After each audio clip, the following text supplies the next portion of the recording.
Hey everybody, we're all standing up. Thank you so much for coming back. My name is Elvis, and you are watching Joan of Our House. This is the final week of April of my 365-day journey or challenge or whatever it may be. Um, if you're new here or if you're watching like 5, 10 years in the future or something like that. My journey is to watch 365 movies in 365 days. I think for the past 4 months, I've been sitting down and I sit down for work, I sit down for my other job, I sit down driving, I sit down shitting, I sit down a lot and I'm tired of it. And I want to stand. Um, I I stopped. I got incredibly busy. I've been very busy, and I will continue to be busy for the rest of my life, and that is okay. But this is just the last week, really. I think it was more like 5 days of April, so this is gonna be super short. All right, let's get the trailer behind me. I'll be talking about the last week of April, and one of the last movies that I saw for April was Pride and Prejudice. I had seen this movie before and I loved it. I watched this movie with Nicole, my girlfriend. Hey. I was just nerding out about the movie, so I was just kind of like being very Charlie Day and like pointing at the screen, like this is the significance of this, and this is why it's so important. So I was just nerding out, really, and or it finally clicked for Nicole to think like, oh yeah, this movie is good. Um, I love this movie. This movie is awesome. I went to go see this in theaters for the like 10th or 20th anniversary for this movie, which I can't believe it's been that long already. But man, this movie is beautiful. This movie is amazing, dude. I can talk about this movie forever. Let's run this back, and we follow Elizabeth, her meeting Mr. Darcy, and Mr. Darcy is so reclusive to these people, to these class of people, and dude, why am I blushing? This is so good. Um, Pride and Prejudice, Pride and Prejudice. They are both Pride and Prejudice, just as he is Pride and Prejudice. Oh my god, this movie is so good. The cinematography was very modern. Like there was a lot of loose camera action and a lot of zooming in, zooming out, and like, but it did it with the intention of blocking, like if it was in a play. Think about that if you'd seen it. Think about that scene where one of the maids comes in and tells the family, "Mr. Darcy's here. You need to clean up. You need to act up." And the mom freaks out, and then they all kind of like, "Oh my God, act like you're doing something," and they all kind of just stand very like perfectly placed within each other, and oh my God, it is so good. Every time I think about this movie, I think about the dad with his like super long candlestick, and he's like, "I'm gonna go out there and see who's knocking," and it's, yeah, this movie is very good. Um, Hell yes, if you have a chance to watch this movie, please do.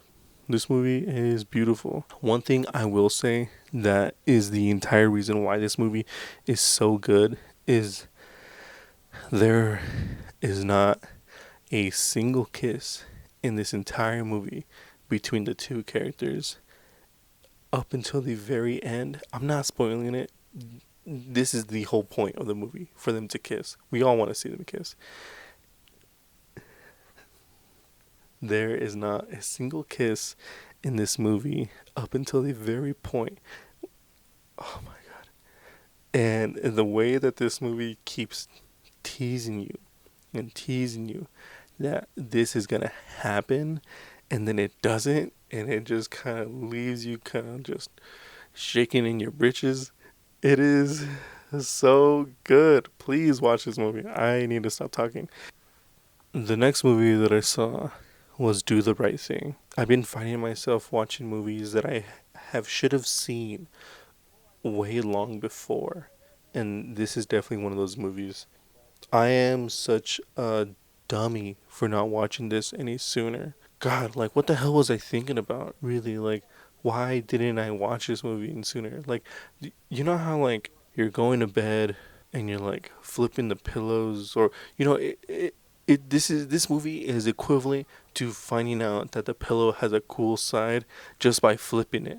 And you're like, "Oh my god, what was I thinking? I should have flipped the pillow a long time ago." This movie is that for me.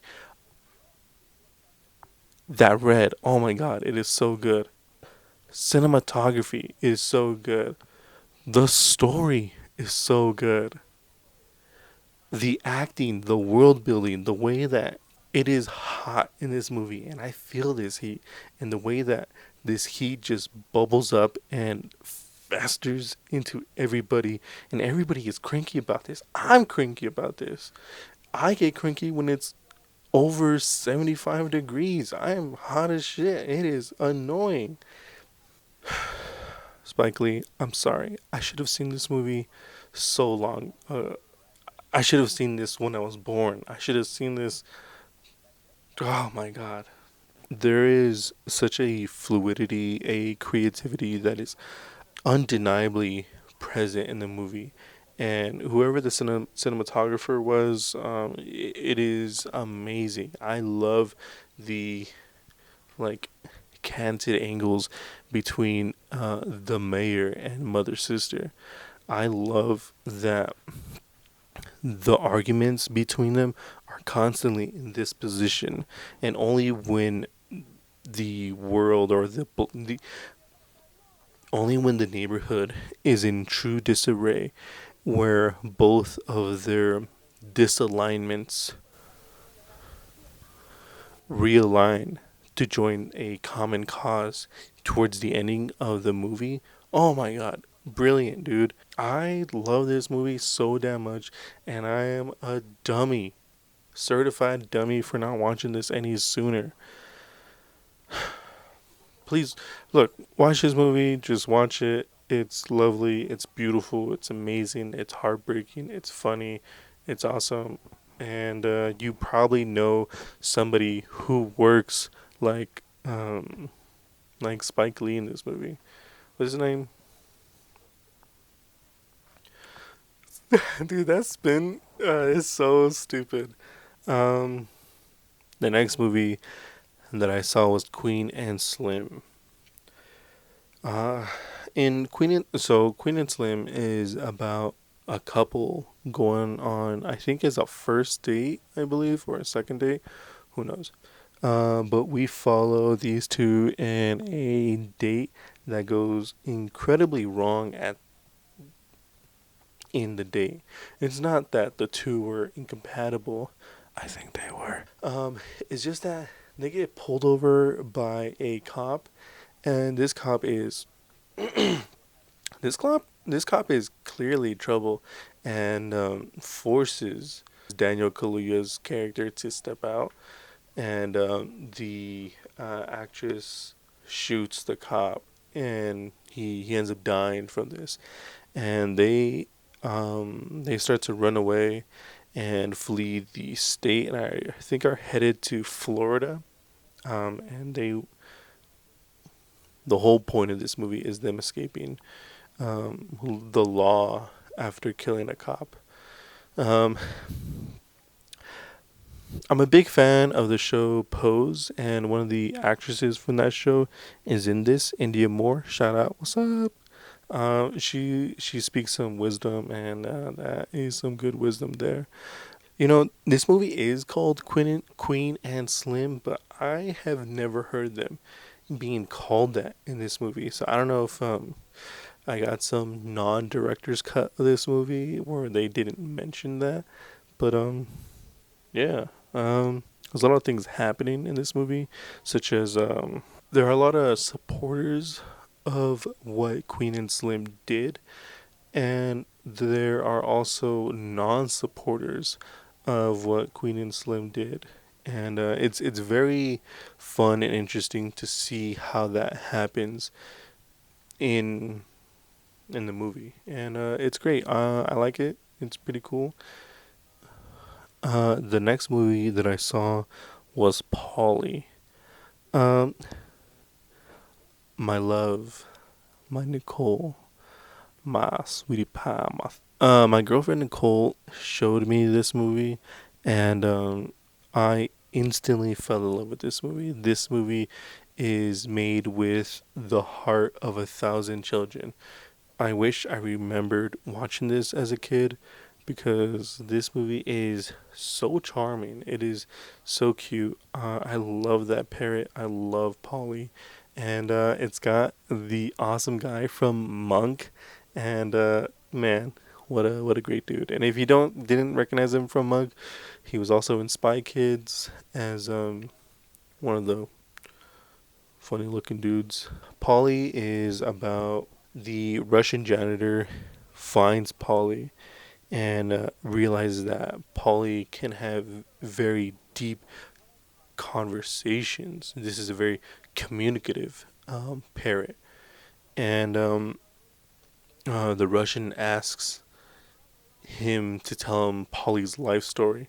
And this whole thing is a memoir of flashbacks of him, of his original owner, Marie, and how they got separated and the people that he meets and how he ended up in this facility. And it's incredibly beautiful. Please watch it. And yes, actually, the next movie that I saw was Polly. And who better else to review this movie than to someone who introduced this movie to me and loves this movie way more than I truly. Um, so I'll probably skip to the clip of the conversation me and Nicole have over the movie Polly, the what it's about, and what we like about this movie. So listen to that. Watch that, please. Actually, watch the movie. It is a very good movie. The next movie that I saw was Waves. This movie came out around the time where I was a huge fan of Frank Ocean, and the trailer has a Frank Ocean song in it, and I was sold. And that's as that's as shallow as a man I am. Um, and I didn't watch it when it came out, so who who's the real dummy, huh? All right.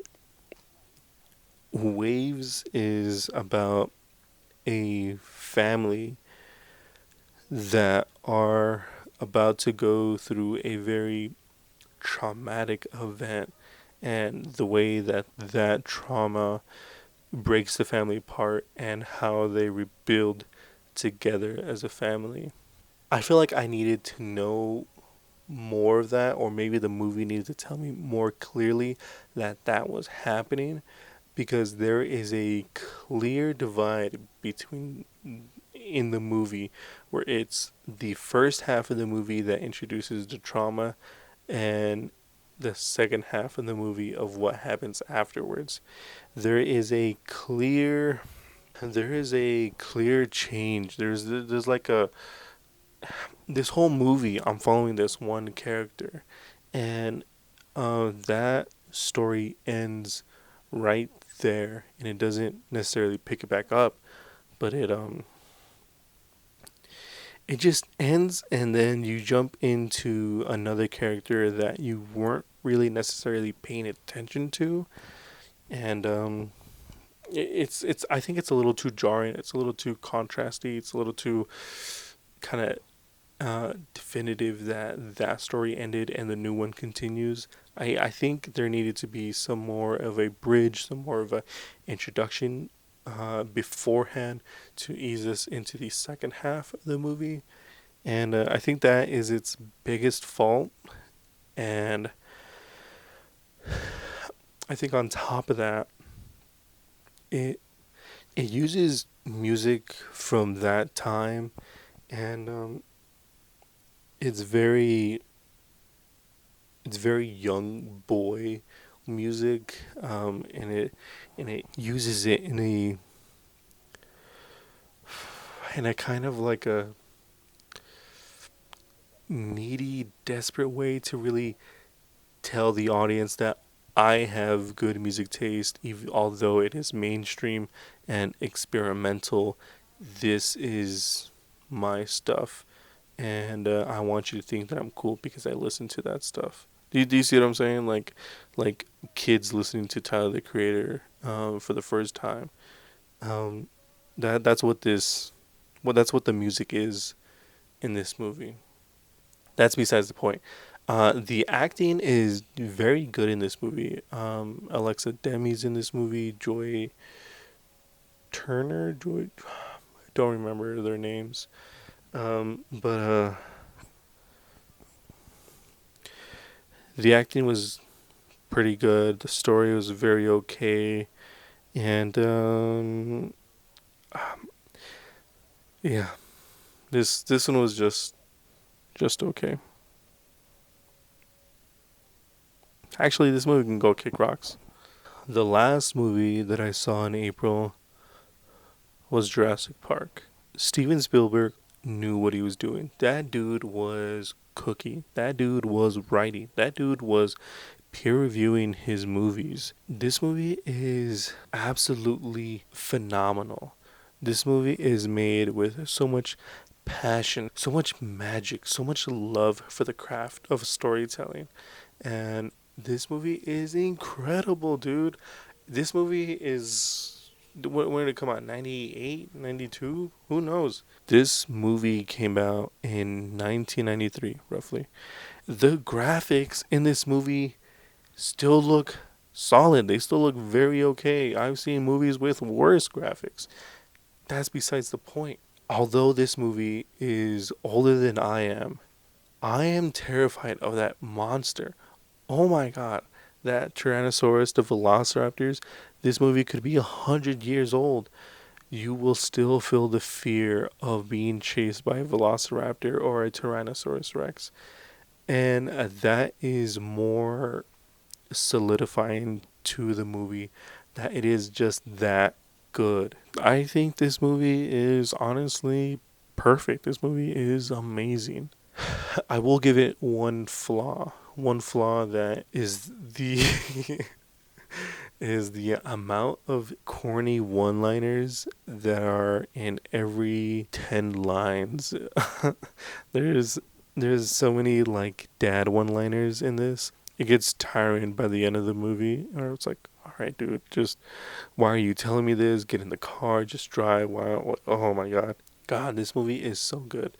I think because of this movie, a lot of my siblings have megalophobia, the fear of big things.